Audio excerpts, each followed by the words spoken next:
Bapak, Ibu, Saudara, dan anak-anakku sekalian, marilah kita membaca kesaksian firman Tuhan melalui Injil Matius pasalnya yang ke-21, ayatnya yang pertama sampai dengan yang ke-11. Yang demikian sabdanya. Ketika Yesus dan murid-muridnya telah dekat Yerusalem dan tiba di Betfage yang terletak di Bukit Zaitun, Yesus menyuruh 2 orang muridnya dengan pesan, "Pergilah ke kampung yang di depanmu itu, dan di situ kamu akan segera menemukan seekor keledai betina tertambat dan anaknya ada dekatnya. Lepaskanlah keledai itu dan bawalah keduanya kepadaku. Dan jikalau ada orang menegur kamu, katakanlah, Tuhan memerlukannya. Ia akan segera mengembalikannya." Hal itu terjadi supaya genaplah firman yang disampaikan oleh Nabi. "Katakanlah kepada putri Sion, lihat, rajamu datang kepadamu. Ia lemah lembut dan mengendarai seekor keledai beban yang muda." Maka pergilah murid-murid itu dan berbuat seperti yang ditugaskan Yesus kepada mereka. Mereka membawa keledai betina itu bersama anaknya, lalu mengalasinya dengan pakaian mereka, dan Yesus pun naik ke atasnya. Orang banyak yang sangat besar jumlahnya menghamparkan pakaiannya di jalan. Ada pula yang memotong ranting-ranting dari pohon-pohon dan menyebarkannya di jalan. Dan orang banyak yang berjalan di depan Yesus dan yang mengikuti dari belakang berseru katanya, "Hosana bagi anak Daud, diberkatilah dia yang datang dalam nama Tuhan. Hosana di tempat yang maha tinggi." Dan ketika ia masuk ke Yerusalem, gemparlah seluruh kota itu dan orang berkata, "Siapakah orang ini?" Dan orang banyak itu menyaut, "Inilah Nabi Yesus dari Nazaret di Galilea." Demikianlah Injil Yesus Kristus. Yang dikatakan berbahagia adalah setiap orang yang mendengar, memperhatikan, dan berupaya memperlakukan sabda ini dalam kehidupannya sehari-hari. Hosiana.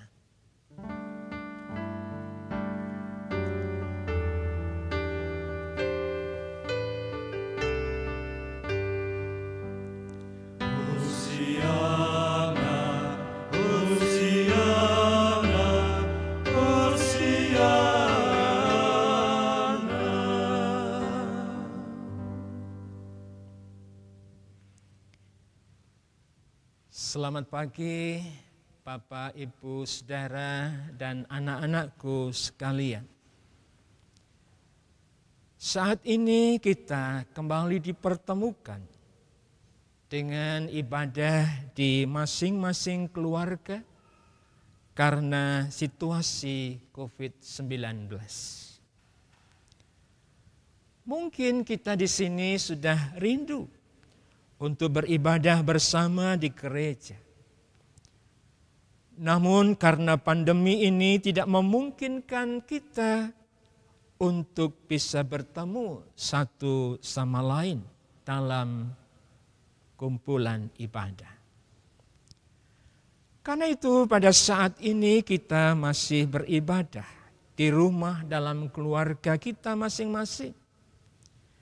Dan kiranya ibadah keluarga ini pun tidak menghilangkan semangat di dalam kita bersekutu, di dalam kita memuji nama Tuhan, dan di dalam kita mendengarkan firman Tuhan. Saat ini saudara, kita memasuki Minggu Prapaskah ke-6 yang disebut dengan Minggu Palem atau Minggu Sengsara. Adalah minggu terakhir sebelum Hari Raya Paskah dan hari pertama Pekan Suci atau Pekan Agung, yang di dalamnya ada Hari Raya Kamis Putih, Jumat Agung, dan Sabtu Sunyi. Pada Minggu Prapaskah ke-6 ini, gereja dan umat mengenang, menghayati, dan sekaligus memaknai peristiwa Yesus memasuki kota Yerusalem. Yesus yang dielu-elukan, Yesus yang disanjung, Yesus yang diterima namun sekaligus ditolak, Yesus yang menderita dan disalibkan. Pada Minggu Prapaskah ke-6 ini, saudara, umumnya ruang ibadah ini akan dihiasi dengan ornamen daun palem. Dan dalam kebaktian pun setiap anggota dibagikan ranting daun palem yang menjadi lambang perdamaian, lambang kehidupan, lambang kemenangan, dan sekaligus lambang pengharapan akan pertolongan Tuhan. Daun palem yang dibagikan dibawa pulang dan kemudian disimpan sampai pada hari Minggu sebelum hari Rabu Abu. Dan secara tradisi, saudara, dari daun palem itulah diperoleh abu yang akan digunakan untuk peneraan di dahi dalam ibadah hari raya Rabu Abu. Namun karena situasi yang kita hadapi saat ini tidak memungkinkan hal itu dilakukan di gereja. Bapak, Ibu, Saudara yang dikasihi Tuhan, melalui bacaan kita di sini, di dalam Injil Matius pasalnya yang ke-21, diungkapkan bahwa Yesus memasuki Yerusalem untuk mengakhiri pekerjaannya. Puncak dari misi Yesus tidak lama lagi akan tergenapi. Yesus memasuki Yerusalem adalah gambaran bahwa Yesus akan memasuki kehidupan umat yang sengsara. Kehidupan manusia yang disengsarakan oleh kuasa dosa, kepada kehidupan kita yang penuh dengan pergumulan dan penderitaan. Kedatangan Yesus ke Yerusalem adalah seperti pahlawan yang akan menaklukkan musuh-musuh kita sampai titik darah penghabisan. Berperang sampai wafat untuk hidup kita. Sebenarnya, saudaraku, Yesus sudah mengetahui apa yang akan terjadi pada dirinya di Yerusalem. Bahwa dia akan ditangkap, bahwa dia akan disiksa, dia akan dihina dan kemudian disalibkan. Namun demikian rencana Tuhan harus digenapi. Dan Yesus tidak gentar menghadapi itu semuanya. Sebab di ujung dari penderitaan yang ia lalui ini adalah sebuah kemenangan. Kemenangan yang dijanjikan oleh Allah Bapanya di sorga. Dalam perjalanannya ke Yerusalem, saudaraku, Yesus memerlukan keledai. Maka Yesus kemudian mengutus muridnya untuk membawa seekor keledai kepadanya, hanya bermodalkan kata, Tuhan memerlukannya. Dalam memasuki Yerusalem, Yesus seperti seorang atau cara seorang raja memasuki satu daerah. Namun apa yang dilakukan Yesus sangat jauh berbeda dengan cara seorang raja dunia. Raja dunia ini akan menunggang kuda dan kemudian diikuti oleh para pasukan tentaranya yang gagah berani dan siap berperang.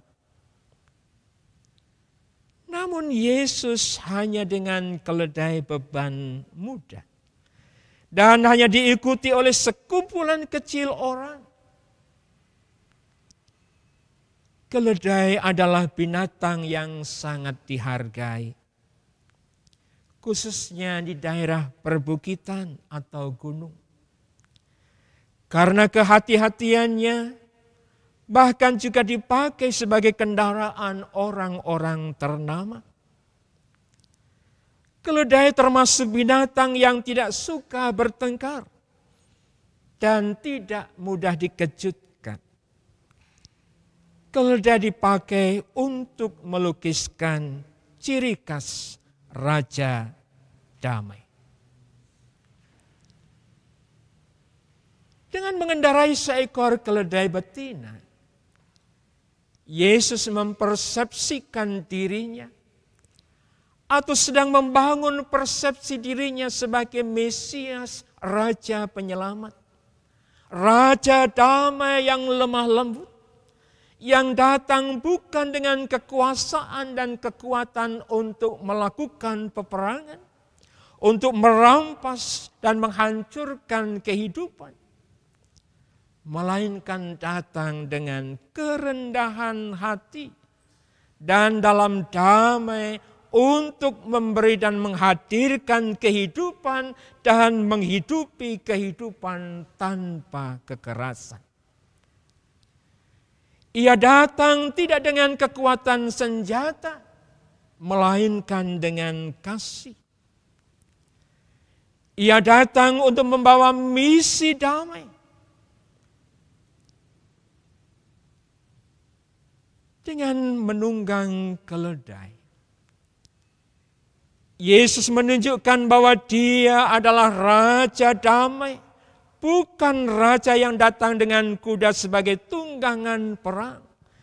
Dia datang dengan cinta, Dia datang dengan anugerah, Dia datang dengan kasih, belas kasihan dan pengorbanannya. Yesus datang dengan perangai yang begitu lembut.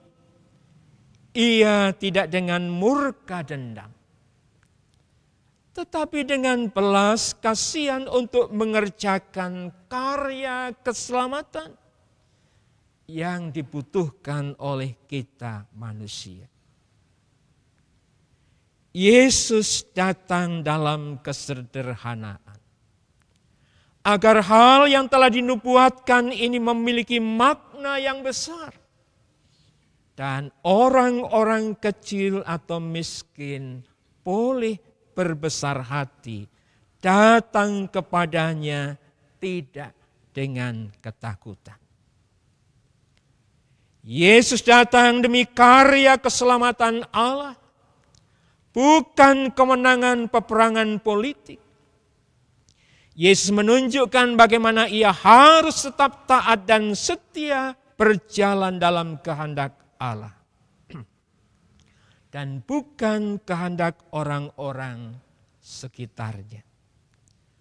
Sekalipun mereka berteriak dan bertindak dengan sanjungan dan puji-pujian untuk diri hamba Tuhan itu.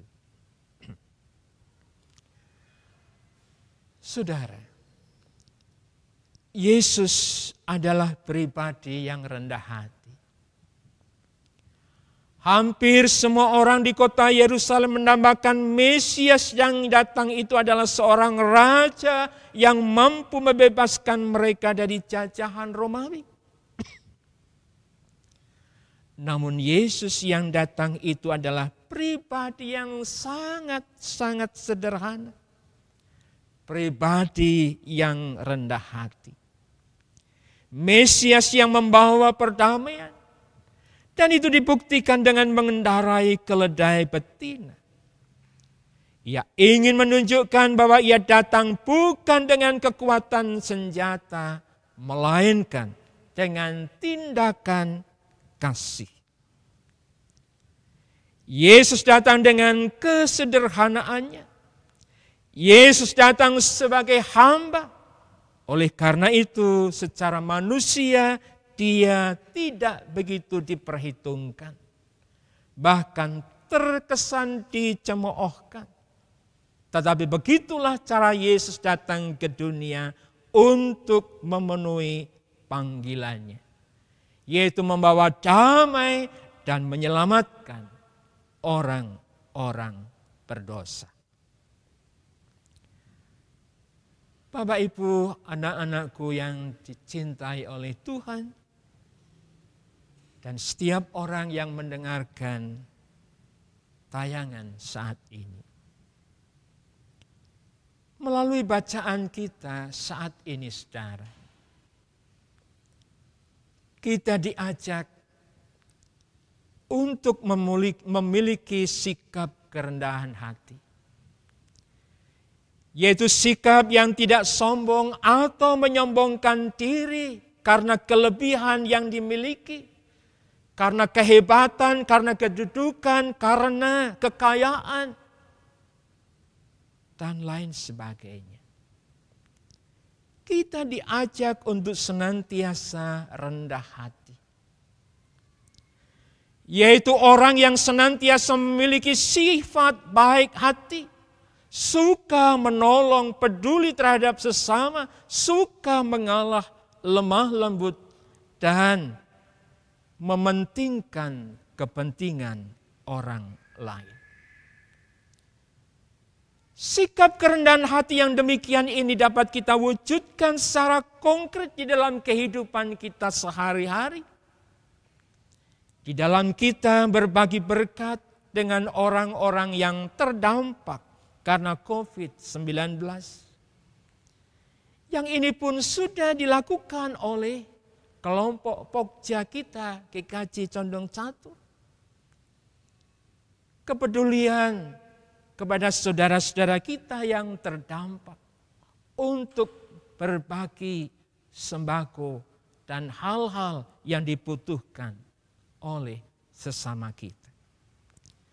Demikian juga kerendahan hati bisa kita tunjukkan di dalam kita mengendalikan diri untuk bisa menjaga kesehatan diri, menjaga kesehatan keluarga dan masyarakat sekitar untuk kita ini berdiam atau tinggal di rumah dan tidak bepergian atau mungkin malah nongkrong yang justru malah membawa atau menularkan COVID-19 kepada orang-orang yang rentan. Saat ini kita dipanggil untuk senantiasa memiliki sikap rendah hati seperti yang Yesus lakukan. Seorang hamba yang mendatangkan damai, hamba yang berani dan mampu menunjukkan identitasnya di tengah dunia yang berbeda dengan dirinya. Seorang raja yang memerintah bukan dengan kekerasan dan kekuatan pedang dan perang yang akan mendatangkan kehancuran. Melainkan dalam damai dan akan memerintah dengan kekuatan cinta kasih. Oleh karena itu saudaraku, di Minggu Palmorum ini kita senantiasa meneladan kepada Tuhan Yesus yang memiliki sikap rendah hati sehingga shalom ini senantiasa terwujud dalam kehidupan kita sehari-hari, dimanapun Tuhan menempatkan kita. Tuhan memberkati. Amin.